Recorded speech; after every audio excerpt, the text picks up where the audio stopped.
era fundamentar un poco a partir de los textos lo que decíamos acerca de cómo están relacionados entre sí los modelos históricos que recién ubicamos en los dos grandes paradigmas que nos interesan a nosotros en la materia, que más nos interesan en la materia.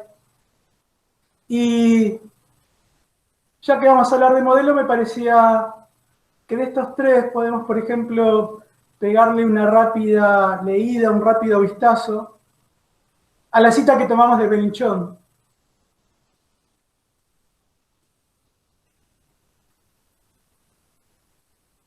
Dice en algún lugar esta cita, que son muchos los autores que, hablando del modelo de Shannon, ¿verdad?, desde distintas perspectivas, han cuestionado la validez de este modelo como metáfora de la comunicación humana. Y es en general la impronta que tienen la mayoría de nuestros textos que hablan del modelo de Shannon. Por ejemplo, la impronta que tiene el texto de Belinchón, que tiene el texto de Pérez de Estéfano, y en general los textos que tocan el tema del modelo de Shannon destacan estas limitaciones que tiene para dar cuenta de lo que es la comunicación humana. También está buena esta cita de Belinchón porque vemos reflejada una idea que también nos acompañó mucho en el encuentro anterior, sobre todo, que es la idea de pensar que detrás de las apuestas teóricas y epistemológicas de los autores hay siempre metáforas, son metafóricos los modelos. Y si hay uno que principalmente se presenta como metafórico o limitado para dar cuenta de la comunicación humana es el de Shannon y Weaver. Y uno de los puntos que se suele destacar en el momento de señalar cuáles son estas limitaciones es la cuestión de que por tratarse de un modelo de la ingeniería de las telecomunicaciones, está elidido en ese modelo lo que es la intencionalidad humana, la voluntad humana. Por eso está remarcado ahí en algún lugar la idea de lo intencional en más de una ocasión. Y eso se desprende de la misma representación gráfica del modelo de Shannon. Como recordarán, de un lado Shannon nos presenta algo así como el origen o la fuente, y después el receptor. Y del otro lado de ese esquema unidireccional del modelo tenemos algo parecido. Tenemos el receptor y después tenemos el destino. Bien, lo que le interesa a Shannon y Weaver es lo que sucede entre emisor y receptor, entre los aparatos. Ver cómo codifican y decodifican señales, ver cómo tratan de subsanar las cuestiones que tienen que ver con el ruido, etc. Pero queda de lado, porque no es de interés en ese campo, lo que sucede con la fuente y el destino de la información, que son los seres humanos, los que están dotados de intención y de voluntad.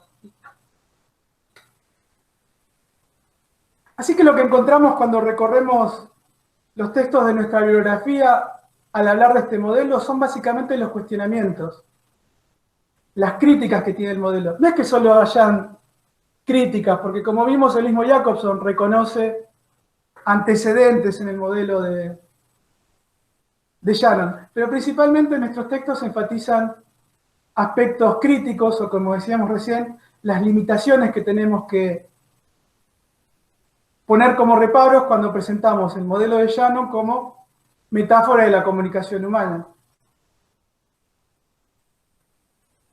Como toda metáfora tiene la particularidad de que pone a la luz algunos fenómenos, los hace más visibles, más palpables, pero hay otros que permanecen ocultos, o que no los demuestra, o que no los deja ver. Por ejemplo, el modelo de Shannon es interesante para ver cómo funciona la retroalimentación, o cómo funciona la redundancia. Nuestros textos abundan mucho en eso. Pero como decíamos recién, oculta el fenómeno de la voluntad y la intencionalidad humana. Así que en tanto metáfora, pone en primer plano algunos fenómenos y otros los deja muy relegados en un ultimísimo plano.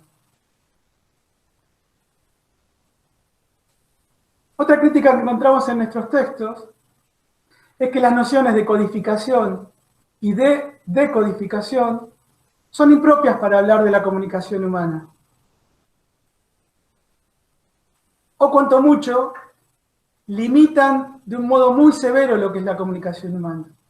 Donde tal vez algunos autores estén de acuerdo con que codificamos y decodificamos, pero no se limita a eso lo que es la interacción a través del lenguaje verbal. En lugar de eso, nuestros autores van a preferir expresiones como, en vez de codificar y decodificar, lo que hacemos cuando nos comunicamos es producir significados y del otro lado, interpretarlos. Fíjense que la noción esta de producción e interpretación es como más humana que la de codificación y decodificación. Más adelante, cuando veamos Kerbrat, esto va a tener un peso muy importante porque Kerbrat va a partir de decir directamente, no existe un código común entre emisor y receptor. Y por lo tanto, mal podríamos hablar de codificación y decodificación.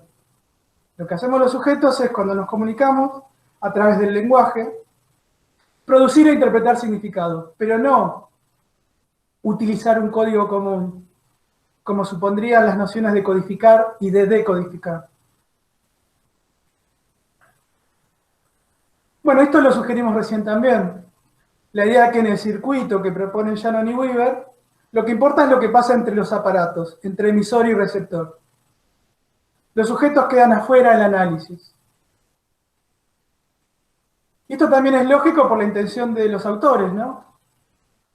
Si era un modelo para explicar en términos matemáticos cómo es la transmisión de información, mal podrían considerar a los sujetos, a las personas, los hablantes, en términos matemáticos. ¿Cómo explicar la voluntad o la intención de los sujetos a través de fórmulas matemáticas? No se puede. Pero sí se puede cuando trabajamos con aparatos, ¿sí? Como hacen los ingenieros.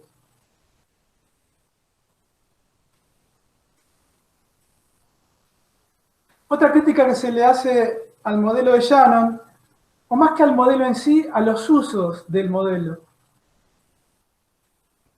Porque como es un modelo tan extendido, no es que sea un mal modelo, es un modelo sumamente refinado si uno tuviera la oportunidad de meterse en él. Es muy difícil si uno no está metido en álgebra, algoritmos, matemáticas, ecuaciones, etc. Así que sería como una crítica no en sí al modelo, sino a los usos que se hacen o abusos que se hacen del modelo. Es esta cuestión de pensar siempre el mensaje partiendo del emisor y yendo hacia el receptor. Esa cuestión de unidireccionalidad que tiene. El uso y abuso que se hace del modelo, ¿no? Entre otras cosas, eso lo vemos representado a través de una forma típica de hacerlo, que es con la flechita.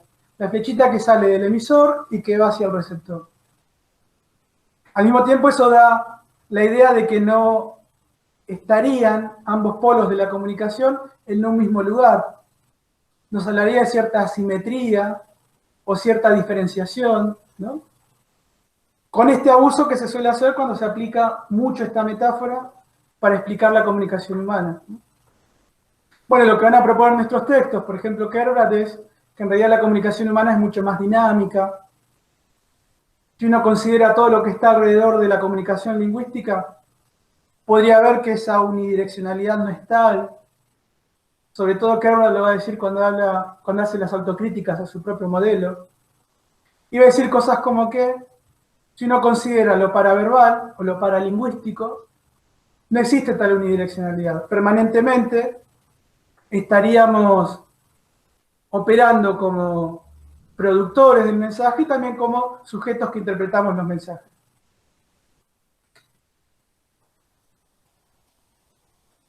Otra crítica es que cuando se abusa de este modelo, se trata de explicar la comunicación humana a través de este modelo, todo está centrado en la cuestión de la información. Cuando sabemos, o por lo menos es lo que proponen los autores funcionalistas, que informar es solo una de las funciones del lenguaje verbal. La función que más está relacionada con la idea de información o de informar es la función referencial o la función representacional en términos de Bühler. Pero ahí no se agota todo lo que hacemos a través del lenguaje. Tendríamos que considerar todas las otras funciones. Bien, este modelo está pensado en la información, que es lo que se puede medir en términos matemáticos.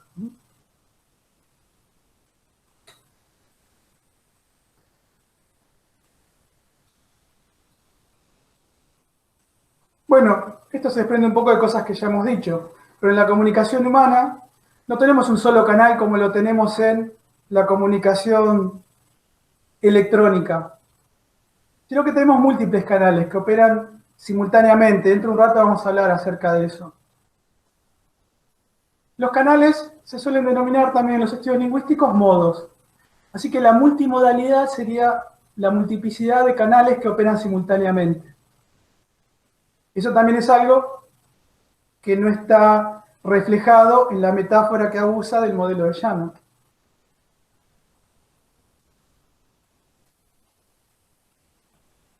Hay un problema que atraviesa todos los modelos teóricos de la comunicación, que es el problema del contexto.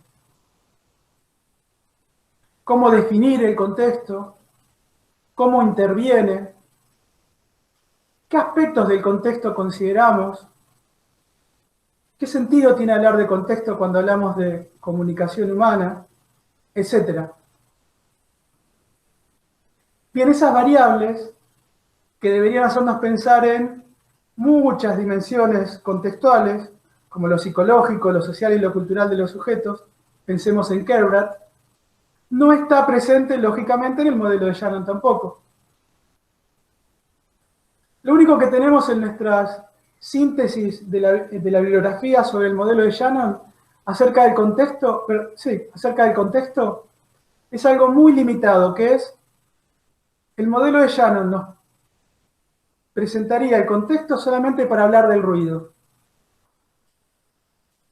¿Qué es el contexto? O en este abuso de la metáfora en el modelo de Shannon, del modelo de Shannon, es aquel lugar de donde viene el ruido. Y no mucho más que eso. Así que la noción de contexto que conlleva usar este modelo para hablar de la comunicación humana se reduce a eso.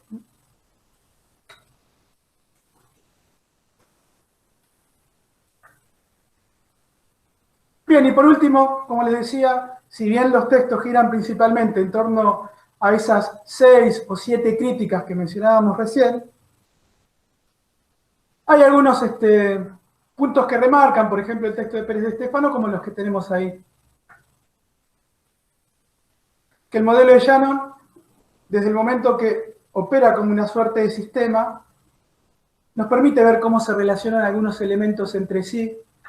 A eso atañe esta idea de interacción de elementos. Nos presenta, sí, el ruido como esa visión que decíamos recién restringida del contexto, pero nos presenta también la redundancia y la retroalimentación como soluciones posibles al ruido. Y después también tenemos que decir a favor, como el mismo Jacobson reconoce, la influencia que tiene de este modelo, a pesar de todos estos límites que señalamos. Se suele decir, y sugiere el mismo Jacobson, que si no fuera por el modelo de Shannon, él no hubiese podido construir su propio modelo.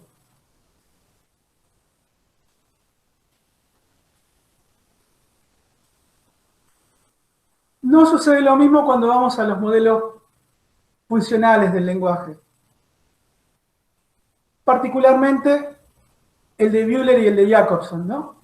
Son los que más se ajustan a la noción de dimensión funcional que nos presentaba Belinchón. Salvo cuando llegamos a los 80 con Kerbrat, que empieza haciendo toda una fuerte crítica al modelo de Jacobson, sobre toda su noción de código. Ya vamos a ir ahí en la próxima clase.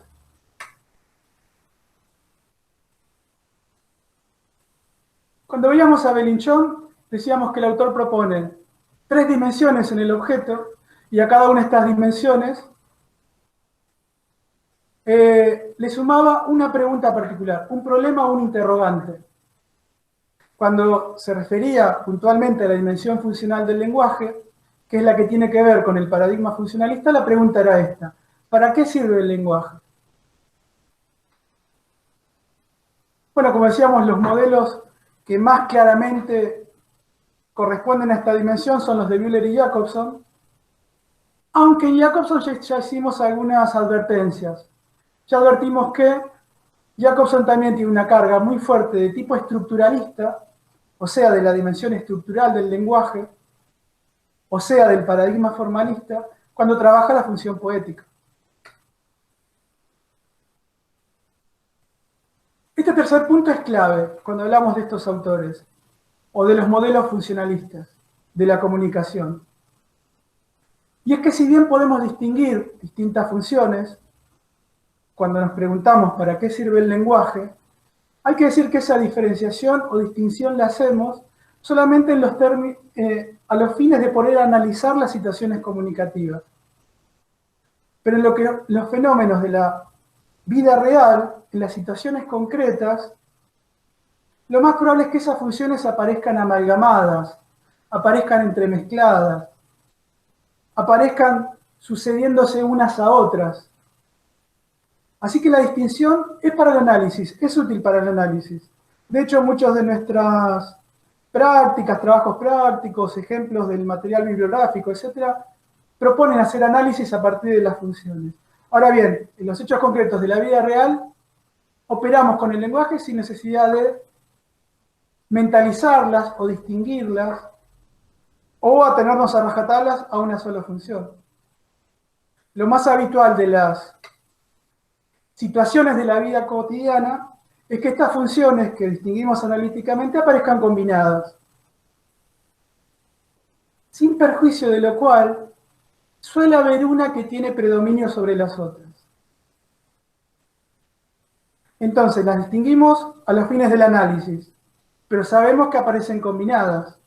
Ahora bien, es muy propio de los textos en lenguaje verbal que alguna de esas dimensiones tenga una preponderancia, un predominio, una prioridad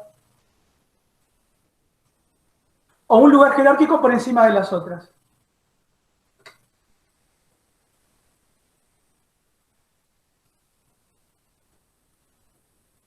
Y van a decir nuestros textos, lo dice el mismo Jacobson, que esta función que predomina, que está jerarquizada o priorizada en el mensaje, es la que va a terminar determinando el tipo de texto, de género del discurso, o de secuencia, o de oraciones, o de textos que estamos produciendo. Entonces la función expresiva, cuando predomina, vamos a tener un tipo de textos y de discursos. Por ejemplo, los que tienen que ver con la poesía, con la poética, con el texto literario. Y también podemos ir del otro lugar, venir del tipo de texto y discurso y ver cuál es la función que predomina. Por ejemplo, el discurso publicitario. Puede tener muchas,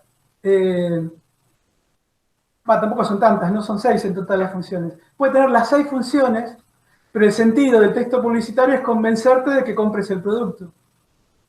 Por lo tanto, si bien pueden haber a su interior narraciones, expresiones, usos de la función fáctica, metalingüística, en el fondo lo que predomina, la función que sobresale o que tiene prioridad jerárquica, es la función conativa, o en términos de Bühler, la función apelativa. Bueno, esto lo sabemos, es como el punto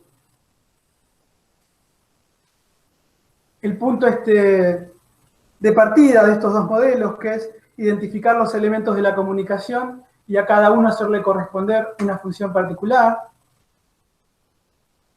Hay distintas formas de definir las funciones. Ahí dice, a partir del mensaje o las intenciones comunicativas del hablante. Ahora nos vamos a detener un cachito en una diapositiva a ver cuáles son estas formas de definir las funciones.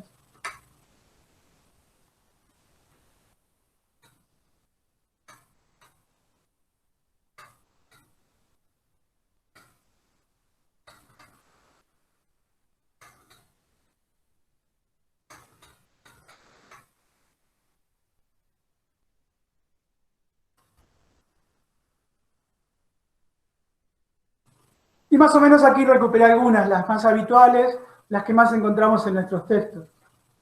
Si decimos que cada función se corresponde con algún elemento del esquema de comunicación que consideran los autores, de 3 componentes en Bühler y de 6 componentes en Jacobson, las formas más habituales de definirlas son estas. Entonces podríamos pensar o recordar qué nombre tiene cada función de acuerdo a cada uno de los elementos del esquema, y si tuviéramos que hablar de ellas, por ejemplo, en una respuesta de parcial, o explicar de qué se trata, podemos recurrir a estas fórmulas o a estas ecuaciones. Por ejemplo, la función fática, que es la que tiene que ver con el canal o con el contacto. Función fática, un lado de nuestra ecuación, y contacto en el otro lado de la ecuación. Bueno, en el medio tenemos varias formulitas que podemos usar para hablar acerca de ello. La función fática es la que está orientada, estamos usando la primera fórmula de las 5. La función fática es la que está orientada al contacto. Primera fórmula, primera forma de hablar de las funciones. Segunda, la función fática es la que relaciona el mensaje con el contacto. La tercera formulita o forma de hablar de las funciones se desprende de algo que dijimos recién de las jerarquías. La función fática lo que hace es poner en primer plano el canal o el contacto de la comunicación. O, cuarta forma, es la que jerarquiza el canal de la comunicación. Y la última, quizás la menos habitual, la menos usada por nosotros, es una que aparece bastante en el texto de Jacobson. Jacobson, cuando habla de las funciones, nos sugiere la idea de que cada una de las funciones informa algo particular de esos elementos del esquema. Estoy hablando de la última fórmula, ¿no? Información acerca de. Entonces Jacobson, cuando habla, por ejemplo, de la función expresiva, va a decir, la función expresiva es la que informa cuál es la actitud del hablante sobre aquello que está diciendo. O cuando habla de la función representacional. La función representacional es la que informa acerca del contexto o referente. Así que todo pasa por reconocer funciones, a qué elemento del esquema le corresponde, y aplicar estas formulitas cuando hablamos de ellas.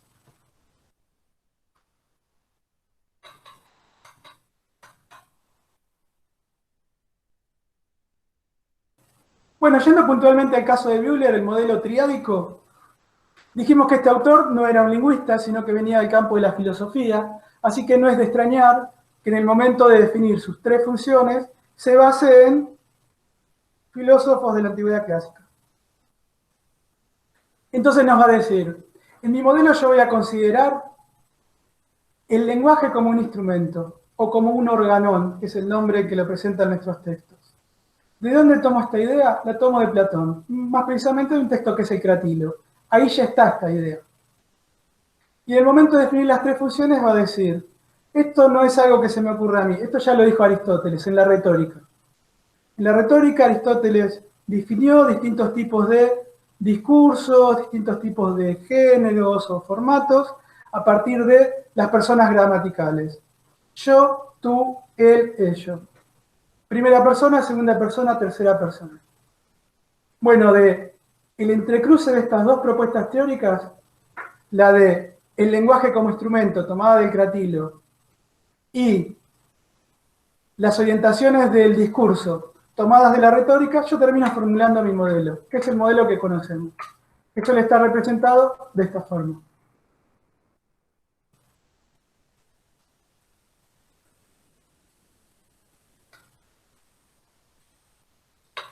No nos vamos a poner a repasar puntualmente cada una hora, lo vamos a hacer dentro de un rato.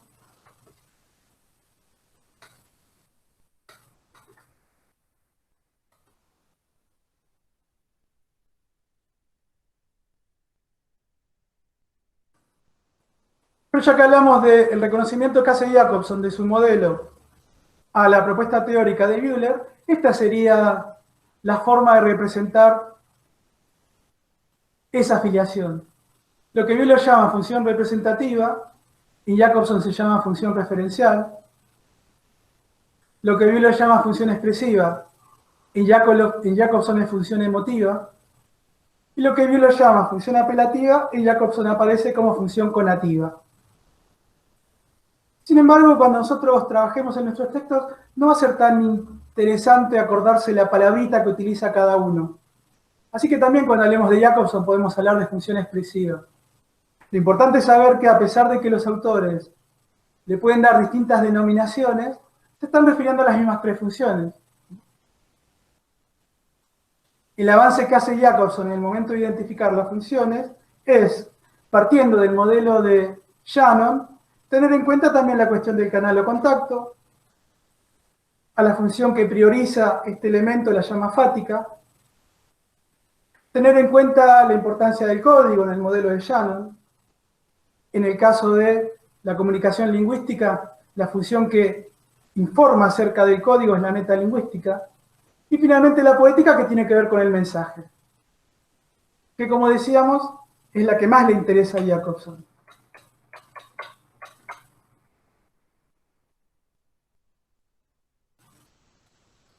Este es el punto de partida del texto de Jacobson. Esto que decíamos recién de la alineación directa que encontramos en Jacobson respecto de Euler, nos permite que no hay necesidad de detenernos a ver qué dice Euler acerca de cada una de sus tres funciones y después repasar de nuevo las 6 funciones de Jacobson. Cuando hablemos de las 3 primeras, vamos a saber que hablamos de los 2, porque son comunes, a pesar de las denominaciones distintas que le dan. Así que el procedimiento que propongo para estos minutitos que nos quedan es el mismo que adopta Pérez de Stefano y que adopta también Jacobson, que es: no tiene sentido hablar primero de Euler y después de Jacobson. Cuando hablamos de Jacobson ya hablamos de Euler. ¿Sí? Así que vamos a trabajar con el texto lingüística y poética sabiendo que lo que digamos de las 3 primeras funciones va a ser común a los 2 autores.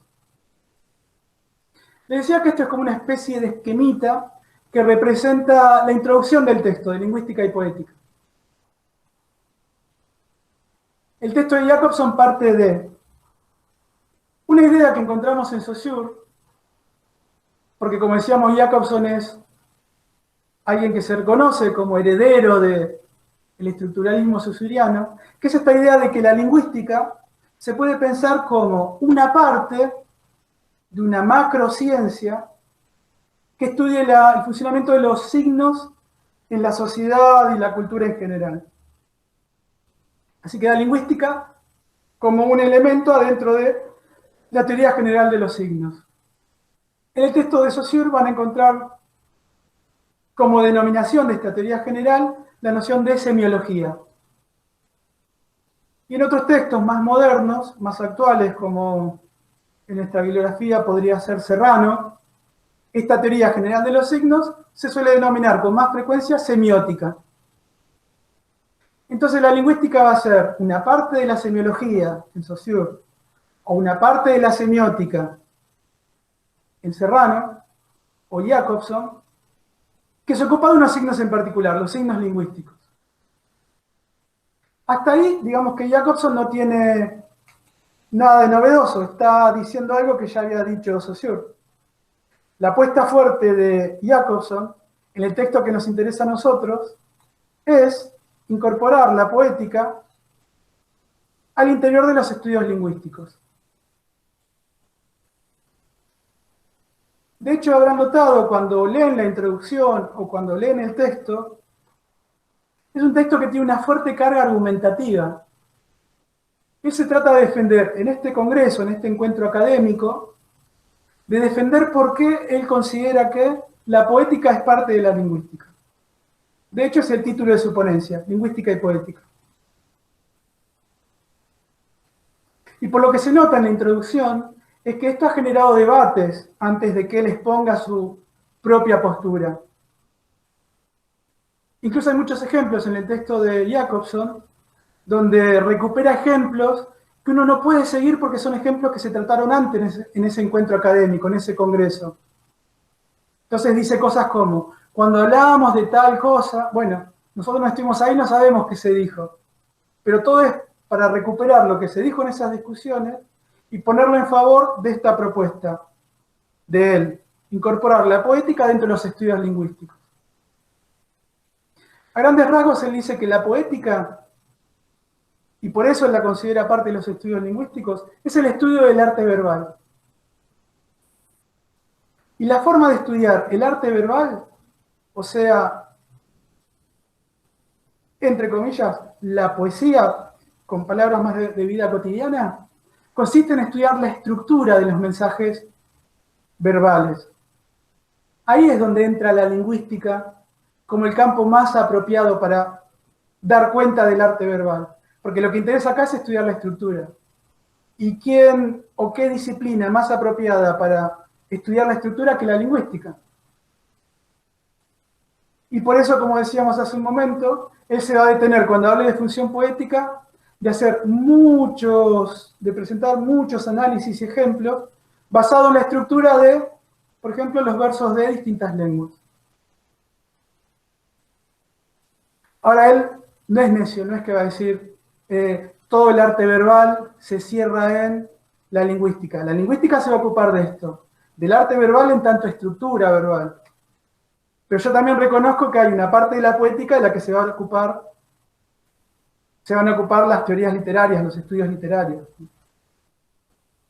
No es que yo diga que la lingüística es la única disciplina autorizada para hablar de la poética, pero sí es la más autorizada para hablar de la estructura, de los mensajes que cumplen con la función poética. Y para cerrar esa introducción, que tiene, no recuerdo, unas 6, 7 carillas, él dice que algo parecido podemos ver del lado de los estudios literarios. Así como la lingüística forma parte de una teoría general de los signos, los estudios literarios que incorporan la poética, o sea, el estudio del arte verbal, también podemos pensarla como parte de una teoría general del arte. Entonces, de ese otro lado que queda fuera de los estudios lingüísticos, podemos pensar en fenómenos como las manifestaciones del cine, la fotografía, él pone ejemplos pictóricos de la pintura, o incluso podemos pensar en las transliteraciones, las traducciones de una forma a otra. Por ejemplo, cuando una novela se lleva al cine. Entonces, hay toda una parte del estudio del arte verbal que corresponde a los estudios literarios y la teoría general del arte. Pero cuando uno se centra en la estructura puntual de los mensajes, estamos en el campo de la lingüística. A grandes rasgos, esto es lo que propone él como introducción. Y termina hablando de que él prefiere hablar de estudios literarios antes que crítica literaria, porque le parece que crítica literaria tiene como una carga valorativa muy fuerte, de prejuicios o algo por el estilo, que hay que decir no es el sentido en que actualmente consideramos la crítica literaria. La crítica literaria, del modo en que está presentada en su introducción, es una visión muy de otra época acerca de lo que es la crítica literaria. Actualmente se piensa que la crítica literaria tiene casi el rigor de un método casi científico, digamos. No tiene esta carga de subjetividad que a él lo llevan a decir, yo prefiero hablar de estudios literarios, no de crítica literaria.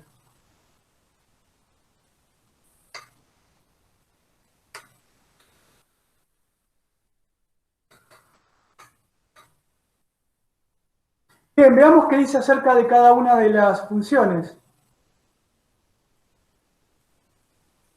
Vamos a hacerlo con el procedimiento que propusimos recién, o que propone el mismo texto de Jacobson, que es primero hablar de las 3 funciones que los dos autores tienen en común, Bleuler y Jacobson, porque no tiene sentido hacer una diferenciación analítica, cuando los dos autores se refieren a la misma función, como dicen Pérez de Stefano, como dice el mismo Jacobson, ¿sí?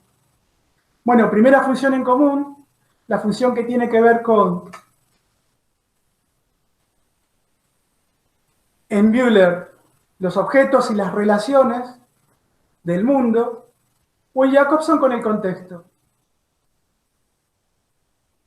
Hay algunas traducciones, e incluso Kerbrand lo hace también, que no hablan de contexto, sino de referente, pero Jacobson pone ciertos reparos. Él dice, La noción de referente es como media ambigua, yo prefiero hablar de contexto.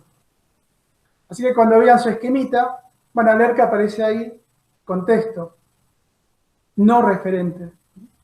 Porque entre otras cosas, referente tiene como más ciertos visos lógicos, filosóficos, etc. No le gusta mucho a Jacobson hablar de referente, él prefiere hablar de contexto.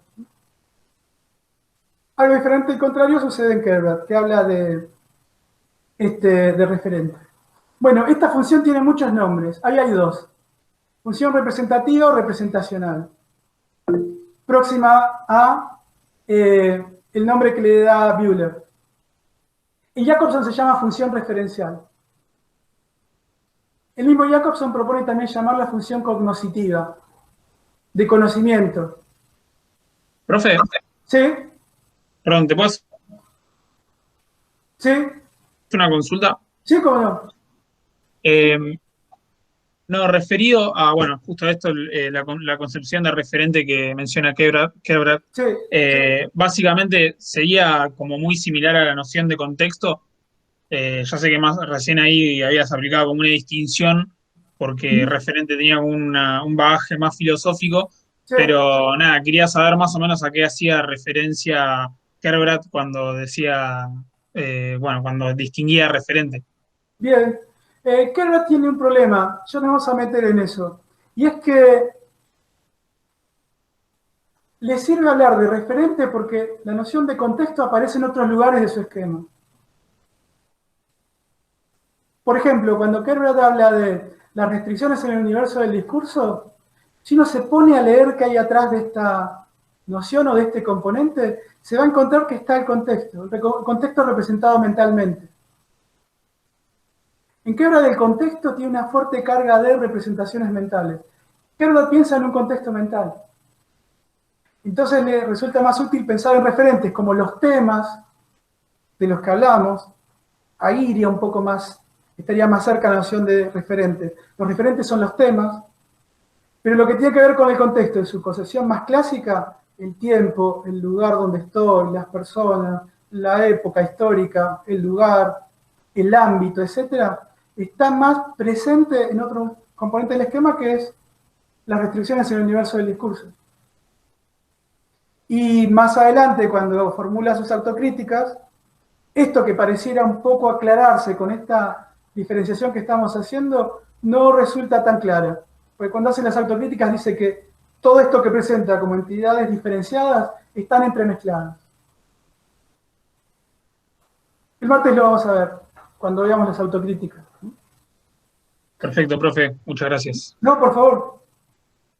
Así que decíamos función representativa o representacional, tiene muchos nombres. Otro nombre es función informativa, y también lo vamos a encontrar como función, bueno, cognitiva, ya lo dijimos. Y otro nombre que encontramos en Jacobson es función denotativa. Denotación en oposición a connotación. Todas estas denominaciones atañen a una capacidad que tiene el lenguaje que ustedes están tratando en el práctico 2 en términos de todo un patrón de agrupamiento, o casi todo un patrón, que es el patrón de semanticidad en el texto de Cucato. Digo casi todo ese patrón porque ahí estarían las propiedades que hacen la semanticidad, o sea, la capacidad representacional del lenguaje, exceptuando el lenguaje hablando de sí mismo. Porque esa propiedad que está puesta dentro de semanticidad en Cucato, en Jacobson la vamos a encontrar en otra función, en la función metalingüística. Fíjense que este tipo de cuestiones de emparentar modelos con propiedades del lenguaje es con lo que están trabajando en el foro de trabajos prácticos. Bueno, otra forma elegante de decir que es la función representacional es la relación entre el mensaje y la realidad extralingüística. La noción de realidad extralingüística es como una forma un poco frecuente y también me parece a mí bastante linda, elegante, para salir de estas discusiones que tuvimos hace un ratito entre qué conviene hablar de referente, conviene hablar de contexto. Bueno, cuando uno dice realidad extralingüística como que allana un poco las cosas. es el lenguaje hablando de cualquier cosa que esté afuera del lenguaje. Bueno, esto ya lo dijimos. En Bühler, que viene de la filosofía, se habla de objetos y relaciones. En cambio, en Jacobson se habla de contexto. Bien, esto trae consigo muchos problemas lógicos y filosóficos, en los cuales no nos vamos a detener, pero hay que decir que no es tan fácil trazar puentes directos entre las unidades lingüísticas y esos objetos y relaciones del mundo real o de la realidad. Pensemos en fenómenos como la ambigüedad, por ejemplo, donde unidades del lenguaje que son bien específicas, esta es la palabra que utilizo, no es fácil identificar a qué elementos de la realidad se refieren. Así que la relación no es biunídica, lógica y necesaria o objetiva, sino que también tenemos fenómenos como este de la ambigüedad, donde no siempre es fácil encontrar qué cosa de la realidad extralingüística se está queriendo referir con tal expresión. Estas son las características que da Jacobson de los mensajes que cumplen con esta función. Si yo digo, afuera hace mucho frío, vemos que cumple con las tres funciones. Estoy hablando de una tercera persona, porque no estoy hablando ni de mí ni de vos. Estoy diciendo algo que tiene un valor de verdad. Alguien podría salir al exterior y ver si realmente hace frío o no. Y por otro lado, alcanza con ponerle signos de interrogación o en la lengua oral cambiar la entonación para que la misma oración se convierta en una oración interrogativa. Afuera, ¿hace frío? Afuera, ¿hace mucho frío? Sin necesidad de hacer otros cambios, solo con la entonación o con los signos. Esto será como una especie de test, entre comillas, de tester, de pruebas lingüísticas que podemos hacer para ver si determinado mensaje cumple con esta función.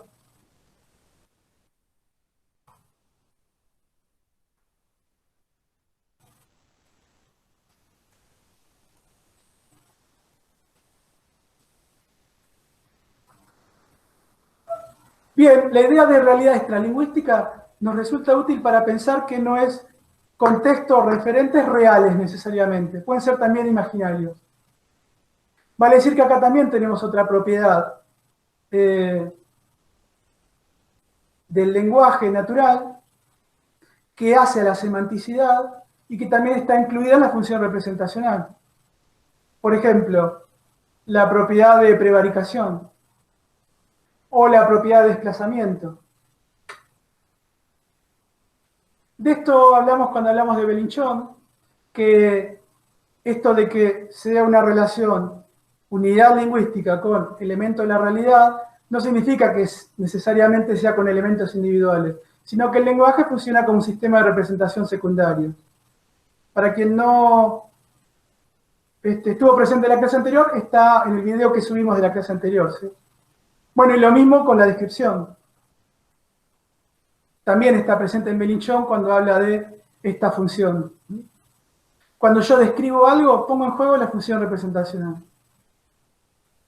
¿Cómo es la universidad? Bueno, la universidad es muy linda, la pintaron hace poco, etcétera, etcétera, la describo. Bueno, ahí estoy poniendo en juego la función representacional. Es útil tenerlo en cuenta, porque si en algún ejercicio de trabajo práctico o de examen parcial se nos presenta una descripción y tenemos que identificar ahí funciones del lenguaje, podemos tener presente esto. Que la descripción es un ejemplo bien claro de esta función.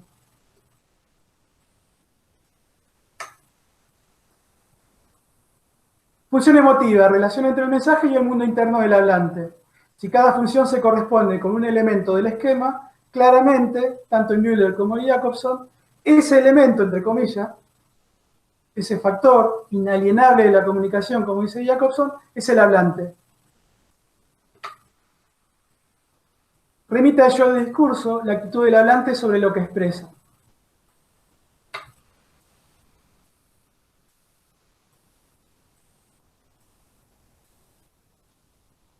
En el plano paraverbal es omnipresente. Esto es algo en lo que se detiene mucho Jacobson. Y es importante destacar algo acerca de esta función. Por lo general, cuando repasamos funciones, le dedicamos a todas más o menos el mismo espacio, como si todas tuvieran el mismo interés. Pero Jacobson no procede de esa forma. Jacobson le da distinta importancia a las funciones cuando presenta su modelo analítico. Como sabemos, a la función que le da más importancia es a la función poética, la que tiene que ver con el mensaje. Ahora bien, si uno tendría que buscar en su texto a cuál le da segundo rango, segundo lugar en importancia, es a la función expresiva. Le dedica, por ejemplo, más espacio a la función expresiva que a la función conativa o a la función metalingüística, incluso que a la función representacional. Por ejemplo, se detiene en extenso a hablar de esta función en la introducción. Antes de presentar el esquema, se detiene a hablar de la función expresiva. Y cuando repasa cada una de las funciones y sus características, una de las que más ejemplifica, destaca, describe, explica, es la función expresiva. Bien, uno de los ejemplos que da, que desarrolla también bastante, mucho más que otros ejemplos, es aquel, recordarán, del actor que dice esta tarde o esta noche y que con eso comunica 40 estados expresivos o actitudes diferentes. Bien, lo que está haciendo ese actor es con el mismo material verbal comunicar distintas expresiones o emociones o actitudes valiéndose de lo que es lo paraverbal. ¿Qué es lo paraverbal? Lo paraverbal es todo lo que acompaña a la voz, que está producido con el aparato fonador y sin embargo no es sistema lingüístico. Básicamente es la intensidad de la voz, el volumen, el tono de voz, el timbre de la voz y también la velocidad de la voz, o los ritmos, o las cadencias de la voz.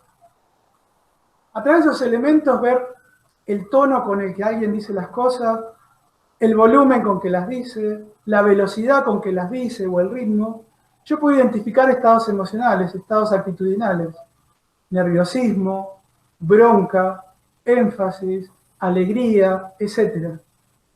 Y eso en la lengua verbal es muy difícil de disimular.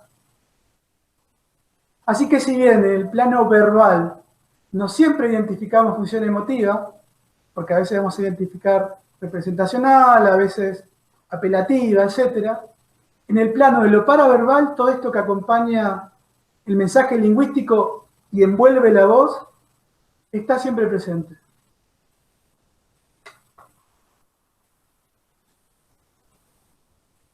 Bien, en esto también Jacobson se detiene bastante y dice que si uno quisiera encontrar una categoría gramatical donde claramente esté presente esta función y donde siempre esté presente esta función, va a decir que es en la interjección.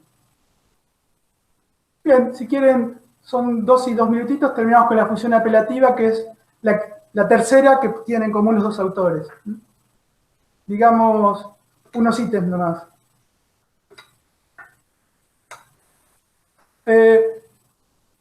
De los nombres que tenemos en los textos, creo que el de apelativo nos va a resultar más fácil de explicar. Apelar a algo, apelar a alguien, viene de apelo, latín, que es llamar. Así que esta idea de incidir en el otro a través del lenguaje parece más vinculado con apelativo que con conativo. Conativo tiene estas definiciones en nuestra lengua.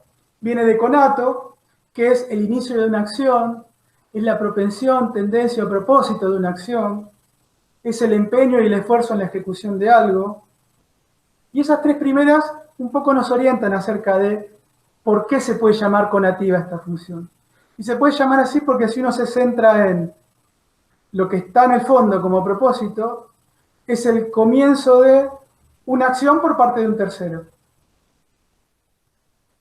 Digamos que la función conativa es la que siempre trata de provocar algo en el otro, independientemente de que el otro lo haga o no. cumpla o no con lo que le estoy pidiendo. Es un conato porque es lo que comienza esa posibilidad, pero la función se realiza aunque el otro no cumpla con lo que yo le estoy pidiendo. Bueno, relación entre el mensaje y su destinatario o el oyente. Las categorías prototípicas son el vocativo, o sea, las formas de llamar al otro, y el imperativo. Y acá es donde vemos esta cuestión del conato o el inicio de algo. Porque si yo uso el modo imperativo para decirle a alguien, cebame un mate, prestame la lapicera, cerrar la ventana, etc., no es necesario que el otro cumpla la acción para que la función se realice. La función se realiza con el solo hecho de emitir el mensaje. En ese sentido es un conato, es el comienzo de una acción. Bueno, y los vocativos son las formas de llamar al otro, ¿no? Che, vos, ey, etc. Hacen referencia a la segunda persona, o sea, claramente ahí está la función apelativa conativa. También las formas de tratamiento son ejemplos de esta función, ejemplos lingüísticos de esta función.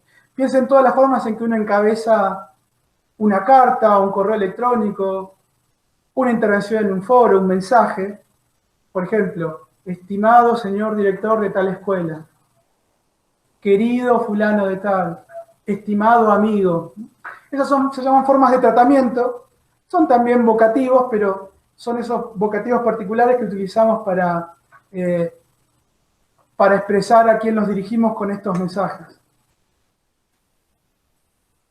Bien, tienen una fuerte carga cultural en el sentido de que en algunas culturas y en algunos grupos es más aceptado el uso del imperativo que en otros. Entonces existen formas de atenuarla, de disimularla o de directamente ocultarla. Por ejemplo, el ejemplo recién, che, préstame la lapicera, no es algo que uno se imagine diciéndoselo a cualquier persona. Che, préstame la lapicera es algo para decirle a alguien que uno tiene confianza. Ahora, en determinadas relaciones, por ejemplo, a alguien que no conozco, no se me ocurriría decirle préstame la lapicera. Tendríamos que ser más corteses, atenuar ese imperativo y decir cosas, disculpe, usted tendría la amabilidad de prestarme su lapicera, ya que yo me olvidé la mía.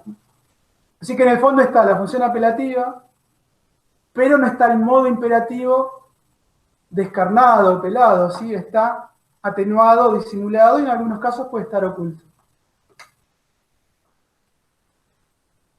Bien, y sus características son las opuestas a las que vimos de la función representativa. La típica es la segunda persona, piensa en los ejemplos que dijimos recién. No tiene valor de verdad, porque yo no puedo decir si las cosas, si las órdenes son verdaderas o falsas.